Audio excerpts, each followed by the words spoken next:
Sa flight pa lang, ibang level ng excitement namin dahil grabe, sobrang ganda ng view. Mula sa window seat ng eroplano, kitang-kita ang mga islands ng Sulu and Tawi-Tawi. Parang sneak peek at what this awesome destination has to offer.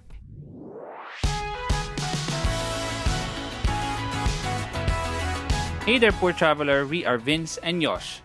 Sa previous video natin, shinare namin sa inyo kung paano magplano ng bonggang-bonggang trip to Bonggao. This time naman, iisa-isayin natin ang mga tourist attractions na pwede mong puntahan dito and sa iba pang parts ng Tawi-Tawi. But before that, your support means a lot to us. So please subscribe to this channel and help us reach 100,000 subscribers this year. Ring nyo na rin ang bell para lagi kang updated kapag may new videos kami. Kung sa FB ka naman nanonood, please follow this page and share this video para ma-reach naman namin ang 1 million followers. Thanks in advance! Okay, island hopping muna tayo. Mula dito sa Bonggao, ang capital ng Tawi-Tawi kung saan nagsistay ang most tourists, may 3 islands na madalas kasama sa boat tours. Pinakamaganda dyan ang Panampangan Island. Bago pa lang nagising na kami dahil may kalayuan ng Panampangan Island na nasasakop ng Sapa-Sapa Municipality na halos 2 oras mula sa Bonggao. Maaraw pa nang sumakay kami dito sa bangka nila na ang tawag ay Puppet. Dahil malalakas ang mga alon, wala itong katig or outrigger. Wala rin itong bubong kaya't make sure na meron kayong dalang sombrero, sunglasses, and sunblock. Hindi naman problem kasi sabi nga namin, hindi naman umuulan. Ayun na nga, inaabot kami ng ulan sa gitna ng laot. Buti na lang may dala kaming mga dry bags and waterproof na mga lalagyan. Lumipas din naman ito kaagad at nang marating na namin ang island, bubulagain ka ng isang mahabang sandbar na nagniningning sa kaputian. Tuwang-tuwa kami kasi kilala ang Panampangan Island na may pinakamahabang sandbar sa Pilipinas. Ito na ba yon? Sa wakas na silayan na namin. Apparently, hindi pa to yon. Itong unang nag-greet sa amin ay isa lang sa 4 nitong sandbars. Sa kabilang dako ng isla, may 2 pang mas maigzing sandbar.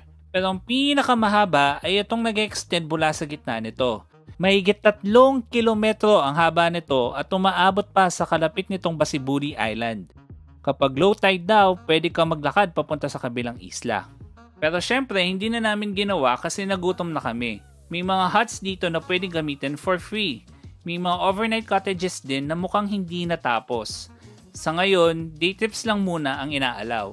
Kasama sa package ng binook namin ng lunch. Andyan ang inihaw na isda, pre-cook na alimango, pipino, and saging. Ang buong island ay napapalibutan ng white sand and mababaw na tubig kaya't nakakamanga ito kahit saan ka tumingin. Pinakamaganda mag-picture dito sa sandbar na to na nilakad namin hanggang dulo.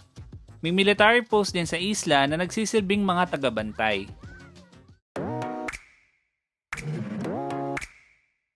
Isa pang isla na kasama sa boat tours ay ang Sangay Siapu. Privately owned ang resort na to and patuloy pa rin tong dinedevelop. May mga bagong tayong mga overwater cottages connected by a wooden boardwalk. Madadaanan mo ito dahil nasa dulo nito ang area kung saan nagdadock ang mga bumibisitang bangka. When we visited, marami pang under construction. May mga kubo din, shower rooms, and toilets. Sa kabilang banda, may isa pang boardwalk na picturesque din, kaya ano pa ba? E di nagpicture din kami. Tulad sa Panampangan, mababaw lang din ang tubig dito. Dahil malapit lang sa Bonggao, madalas ay una or huling stop ito. Pero mas maganda na ihuli ito dahil pwede mong maabutan ng sunset. Ang entrance fee ay 100 pesos lang. Isa pang island hopping stop ay ang bayan ng Simunul, kung saan makikita mo ang pinakamatandang mosque sa Pilipinas and sabi nila sa Southeast Asia na rin. Ito ang Sheikh Makdum Mosque, named after its founder at tinayo pa noong 14th century na dumating ang mga Arab missionaries dito sa island. Mula dito ay lumaganap ang Islam sa iba-ibang parte na Tawi-Tawi, Sulu, and mainland Mindanao na rin. Bukas ito pa sa mga turista basta't hindi prayer hours. Daan ka muna sa opisinang ito upang magpalit ng damit. May mga pwede silang ipahiram sa'yo, free naman to pero tumatanggap sila ng donation. Kapag ready na, pwede ka nang pumasok. Although mukhang bago to mula sa labas, pagpasok mo naman sa loob ay makikita mo ang 4 na ancient pillars na to na bahagi raw ng original structure. Kaya naman, idineklara na itong National Historical Landmark ng National Historical Commission and na National Cultural Treasure ng National Museum. May iba pang pwedeng puntahan sa Simunul. At kung gusto mong mag-ikot, need mo ng ride, pwedeng jeep, and pwede ring habal-habal.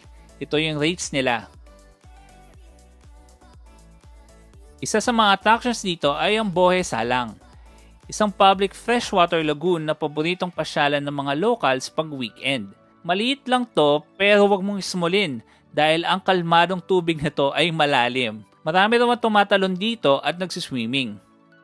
Ang tatlong islands na ito, Panampangan, Sangay Siapu, and Simunul, ang madalas nakasama sa island hopping tours. May choice ka na i-skip ang Panampangan Island para mas makamura.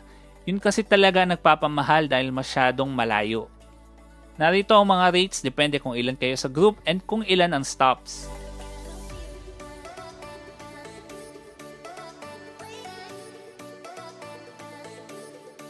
Note na separate pa ang tour guide fee na 1,200 pesos and lunch. Ito naman ang mga rates.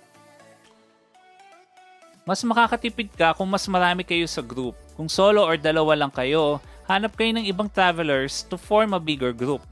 And para mas madali ang pag-divide ng expenses, download nyo ang lista, ang sponsor na episode na to. Lista is a mobile app na originally ginawa for sari-sari store vendors to note yung labas-pasok ng mga paninda. But guess what? We realized na pwede rin itong gamitin ng mga travelers para i-track ang mga expenses nila sa trip. All you need to do is set kung magkano yung budget mo for the trip and every time na may gastos ka, ilista mo lang. Sasabihin ito sa iyo kung magkano pa ang natitira. Perfect din ito for groups. Pwede kayong mag-pool ng budget and gamitin tong app to track yung group expenses. You can download Lista sa App Store or Google Play Store. Ilalagay na rin namin ang download link sa description ng video na to.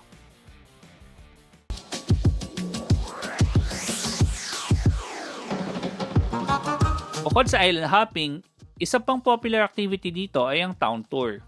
Kasama sa mga usual stops ang Public Market, Bajau Village, and Chinese Pier. Pwede ka rin mag-stop sa Masjid Ayat pero ang pinaka-highlight ay itong Budbongao. Sabi nga ni Kuya Al, ang tricycle driver na nagatid sa amin, kung hindi ka mag-Budbongao, hindi ka nakapagtawi-tawi. O diba, sales talk? Kaya syempre, umakyat na rin kami kasi baka masabihan na din kami hindi nakapagtawi-tawi. Char! Dito sa baba, kailangan mo munang isettle ang entrance fee na 20 pesos. Tinitignan din nila ang mga dala mong mga pagkain at gamit dahil dapat may baba mo rin yan. Remember, bawal mag-iwan ng basura at magkalat sa loob. Bibigyan ka rin ng ribbon na pwede mong itali sa mga designated areas sa taas habang nagbe-make ng wish. Dahil marami daw sa mga healing dito ay natutupad, pinaniniwalaan din na ito ay isang healing mountain. Ang Budbongao or Mount Bongao ay considered sacred by the locals, lalo na ng mga Sama Dilaut.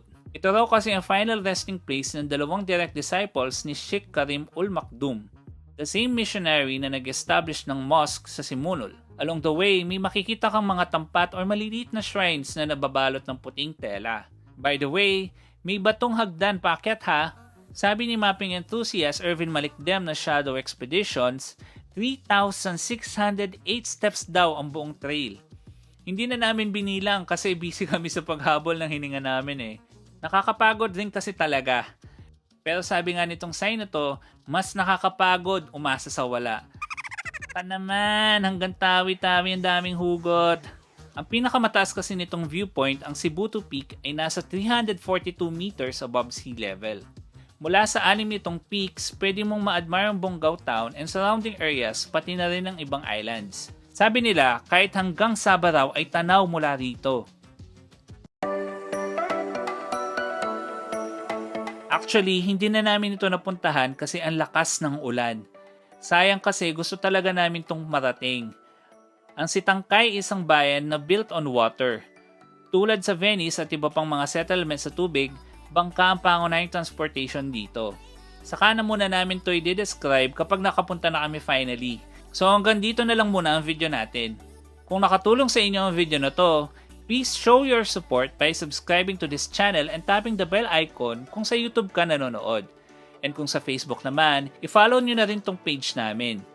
If you need more information about traveling around Tawi-Tawi, meron kaming comprehensive travel guides with sample itineraries on our website, www.thepoortraveler.net, or check out the links in the description. Kung meron kayong tanong, i-comment nyo lang below. You can also follow or message us on Instagram, TikTok, and Twitter. Just look for @theporttraveler. Single L.